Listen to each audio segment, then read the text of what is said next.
I'm hoping that even just by time tracking, you'll start to recognize that I need to start working in blocks of time, that human beings, we know for a fact, cannot multitask. So stop trying to do it. It's not good for you. You're not even really able to accomplish it. This is the Agency Profit Podcast, the podcast for agency owners that want to run a more profitable business that doesn't depend on them. Introducing your host, CEO and co-founder of Parakeeto, Marcel Petipaw.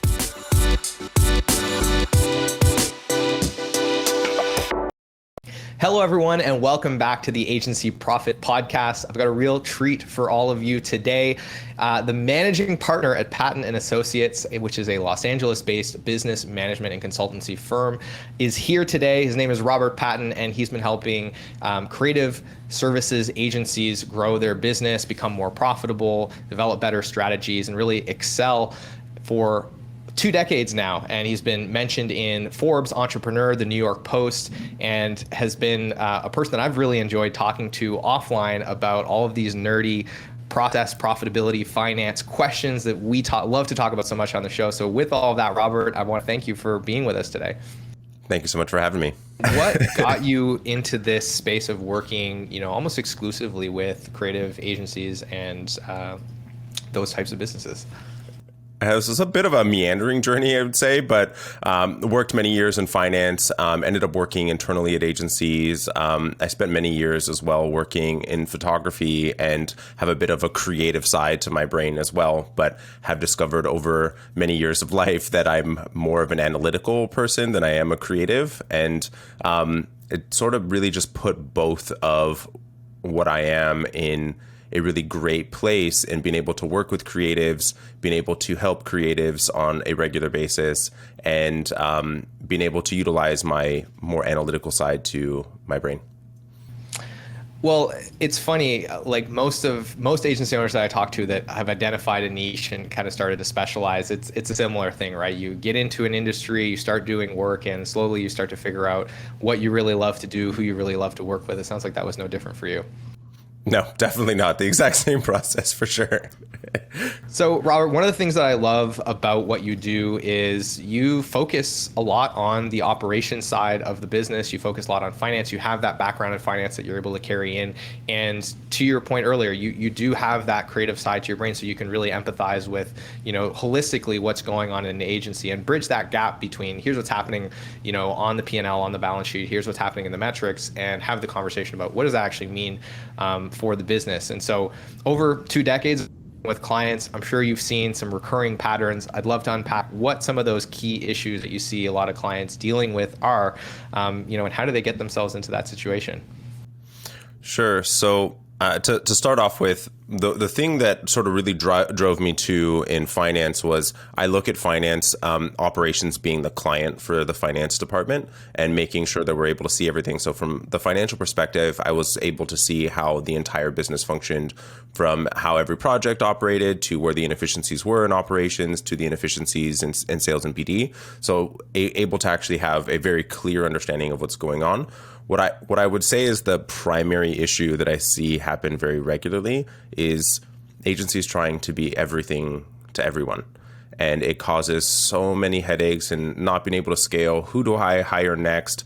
How do I create repeatable results? This client's happy, this client's pissed, and this price point at this project and this price point on this exact same project with another client, and it's just completely different, constantly going. And one of the things that I work with agencies on a fairly regular basis is that simple is able to scale and complex fails. And I mean, I've gone through this myself in offering a bunch of different services that made my business struggle to be able to scale, and it made my life quite difficult as well. So it's not specifically only happens to agency owners and to agencies, it happens to pretty much any service business, is that you need to figure out exactly what it is that you do, how it is that you do it, who it is that you serve, and offer just that. You don't have to be everything to everyone. In fact, your clients are not going to be better served by doing that.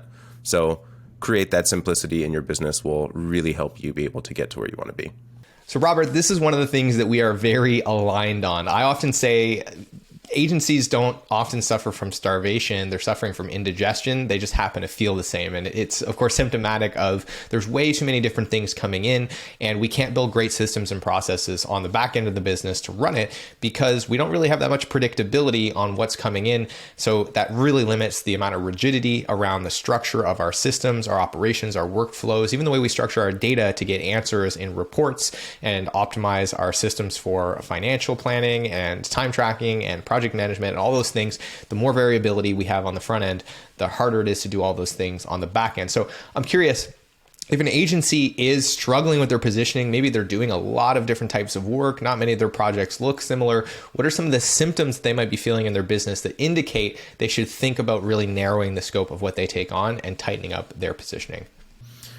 I mean, there's so many different symptoms that come from that, right? I mean, when you look at a project and it isn't really profitable, you're having issues with utilization ratios being extremely high. Your talent isn't, and your team isn't really engaged in the agency anymore, are some of the key ones that you'll see happen very regularly.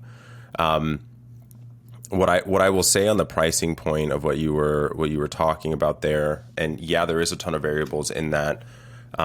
The thing that I want to sort of point out here that I think is really important is that there's so many agency, and I know that I did this myself, so many agency owners created the business because they were really good at what they did.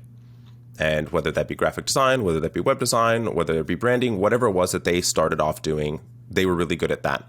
And they were passionate about it, they enjoyed it, and over time, the business was created by the client or by the team. And I would say stop and just take a minute to think about why are you in this business in the first place? What do you enjoy about it? Who do you enjoy working with? And start from there.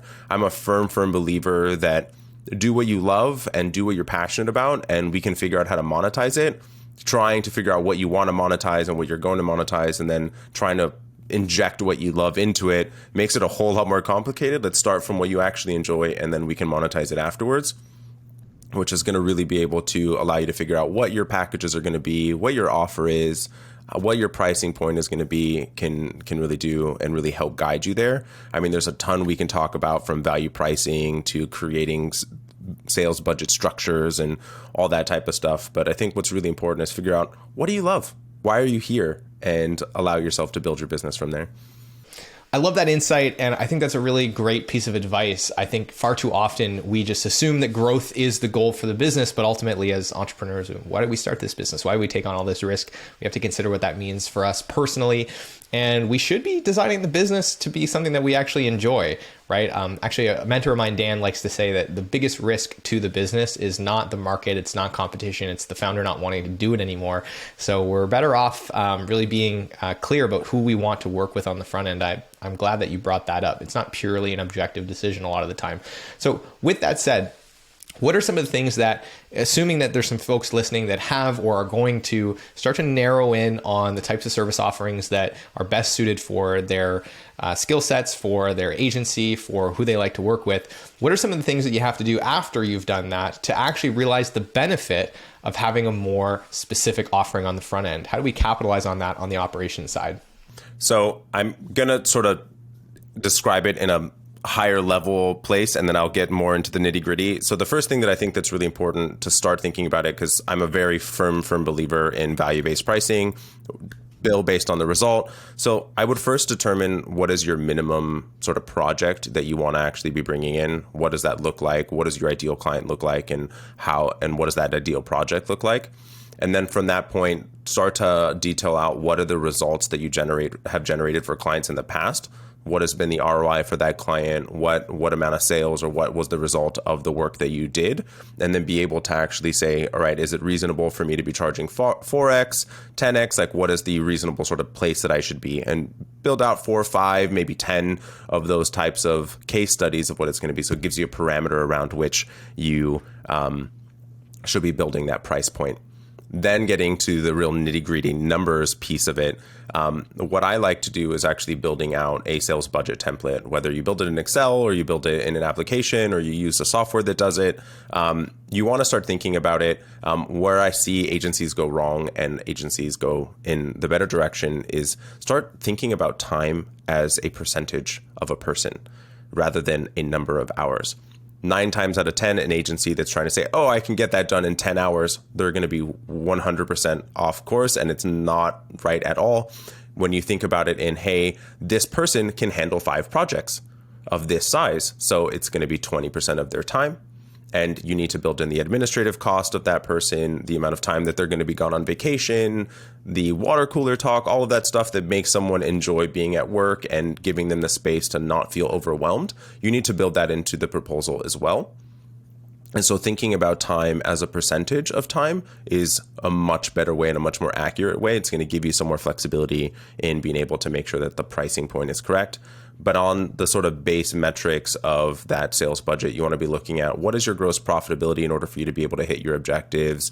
What is the actual net profit that you're actually going to have? So if the easiest way to look at it is, let's say that I am if just for easy number's sake, I'm operating a $10 million agency fee agency, and this project is $1 million.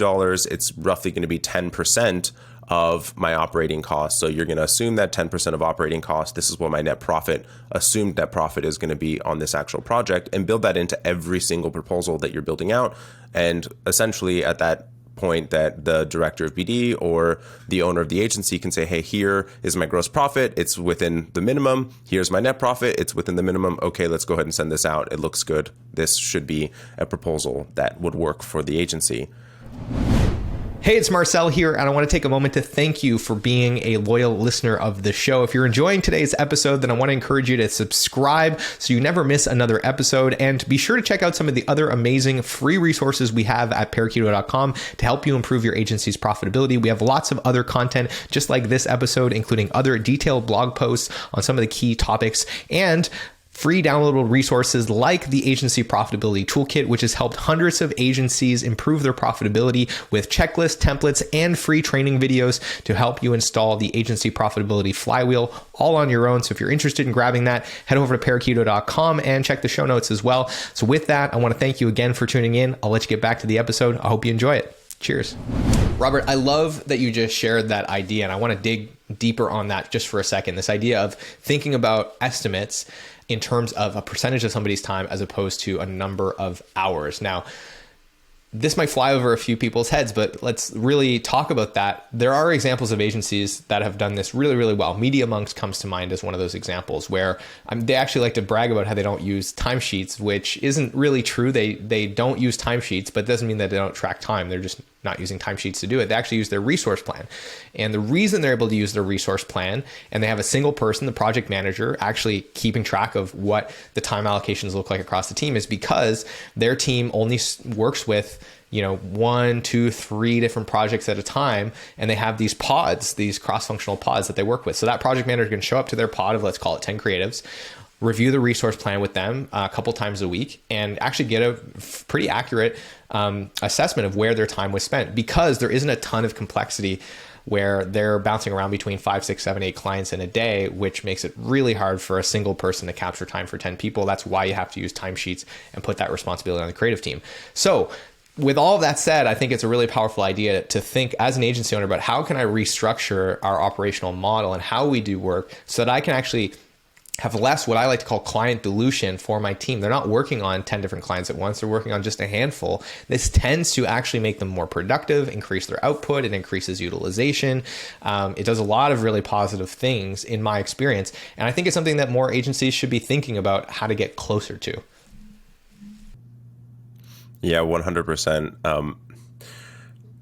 One of the things that I think is really, really interesting about this concept of time too, right, and tracking time, is that I was having a conversation with a client not too long ago, and they were telling me on time tracking, like, Robert, I can't possibly track my time. I'm going from sending this email to working on this project to working on this and working on that. And I'm doing 50 things in an hour. And I'm like, yeah, and therein lies the problem. right? Like you've just identified 100% of the problem. And I'm hoping that even just by time tracking, you'll start to recognize that I need to start working in blocks of time, that human beings, we know for a fact, cannot multitask. So stop trying to do it. It's not good for you. You're not even really able to accomplish it. You're not getting your best output, and it just stresses you out. And there's so much time cost and money cost that goes into training new team members. And when you have someone leave, especially great talent, I mean, at the core of what this industry does is we sell our team's expertise, our team's time. And if our team and the talent isn't happy, isn't engaged, then our service isn't going to be as good. The results aren't going to be as good. So let's make sure that we're not overwhelming the team, that they have the time and the space to be able to work on the project that they have assigned to them, and not focus on having utilization rates that are 85% plus, because let's face it, you're killing your team if you're at that utilization rate. And I'm so glad that you brought this up, because this is a playbook that's been run in the agency industry for so long. I mean, when I hear from an agency owner that they expect their team to bill 40 hours a week, it makes me want to cry, because what they're doing is building a business model that depends on them exploiting their team in order to be profitable. And you and I, Robert, both know from modeling tons of agencies that that's not necessary. The whole team could net out at 60, 65% utilization at the end of the year, and you should still be able to hit 25, 30, 35% plus EBITDA. And the team doesn't have to work overtime in order to do that.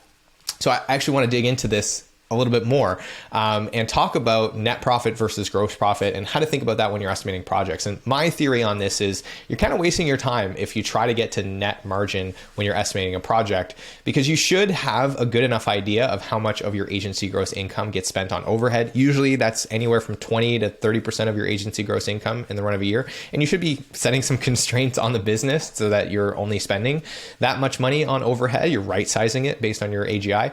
And then when you're estimating a project, you really just have to pay attention to gross profitability. So okay, if we hit a 70% gross margin, we spend 30% of our income on overhead, then we should be in a reasonably good place to hit our net margin target. I'm curious how you think through that, what your playbook is for thinking through estimating projects and setting profitability targets for projects when you're scoping them out. So to start off with, I want to distinguish the difference between a project that includes a ton of outside vendor costs and freelancer costs and media costs, because you're going to evaluate them completely differently. So let's talk about 100% agency fee service based, right? Ideally speaking, we're wanting to be anywhere 70% plus in gross profit, ideally, if we can be in that sort of range. It can be difficult unless you have built a reputation and a brand and people are actually coming to you knowing and wanting to work with you. So until you've built that brand, it'll be difficult to get to that place. What I will say, I 100% agree with you. Understanding what your general G&A should be based on a percentage is something that you should be able to know and have that number. What I will say is that so many agency owners are incredibly busy, and BD departments aren't really watching things as quickly. What I do know sort of works very well, and why in the Excels that I build with clients, what I do is I turn on this like red green light at the bottom, right? Like, hey, this is within the minimums that we're looking for. It's green, or no, it's red. So it just automatically turns a color. So it's like, hey, you need to really make sure that you're looking at this. Ideally speaking, I want to have the agency being at minimum on the net profit at 25% plus. And that also is going to depend on the amount of compensation for the agency owner. So there's going to be lots of tax advantages and ways that you go about tax planning specifically for your own agency that you want to consider on your own compensation. So I'm excluding the compensation of the owner on payroll for that. All right. So that's pretty aligned to how I think about it as well. 70-ish% as a benchmark. That's good. That gives you lots of gross margin, allows you to have healthy overhead and still net out at a healthy level. Now, I want to talk about projects that do have a huge amount of pass-through expenses or lots of pass-through expenses, because the way I look at this is you might be marking those things up, but that revenue does not belong to you, right? So you might hear an agency owner say like, oh yeah, I run a $10 million a year business, but actually their AGI might be 2 million because 8 million of that is ad spend, right? So I prefer to use that agency gross income number. So the revenue minus all the pass through to external vendors as a way to assess the efficiency and profitability of an agency. Because if you're factoring in those pass-through costs, in my mind, that's muddying the water and making it very difficult to actually assess truly how efficient are we at earning revenue. When we do work, when we spend time doing things for client, how efficiently do we do that, and how good are we at earning revenue at a high margin? I'm curious how you think about that.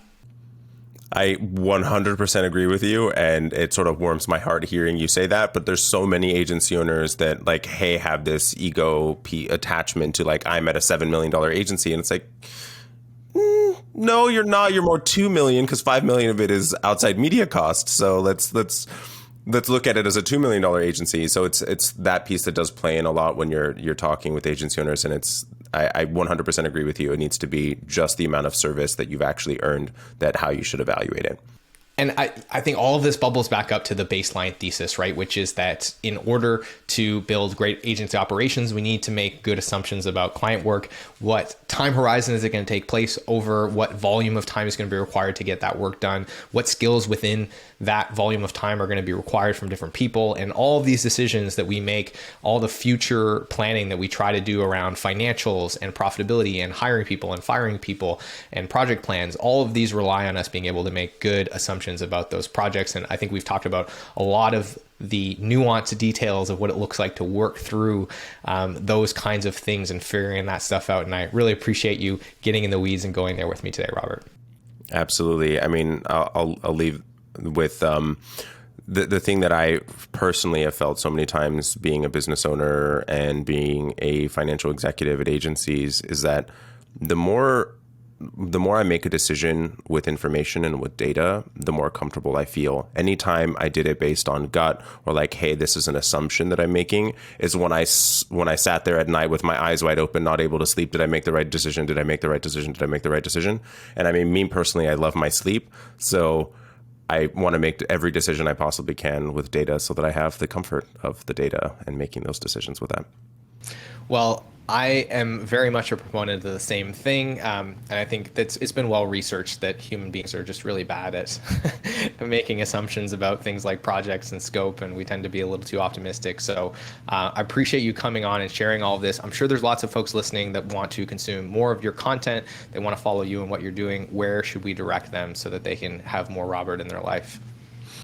Absolutely. Go to creativeagencysuccess.com. I'm also offering a copy of my book, The Agency Blueprint, on my website as well. So if you go to the resources tab within the site, you can download a free copy of my book. Amazing. So we will have links to the book, to Robert's website, and some social links as well in the show notes. So if you're listening, make sure to scroll down and check those out and grab a copy of the book. It is a bestseller in this industry, and it's a great read. Highly recommend you check it out. And with that, Robert, thanks so much for making the time for us and coming on the show today. Thank you so much for having me. It was a pleasure.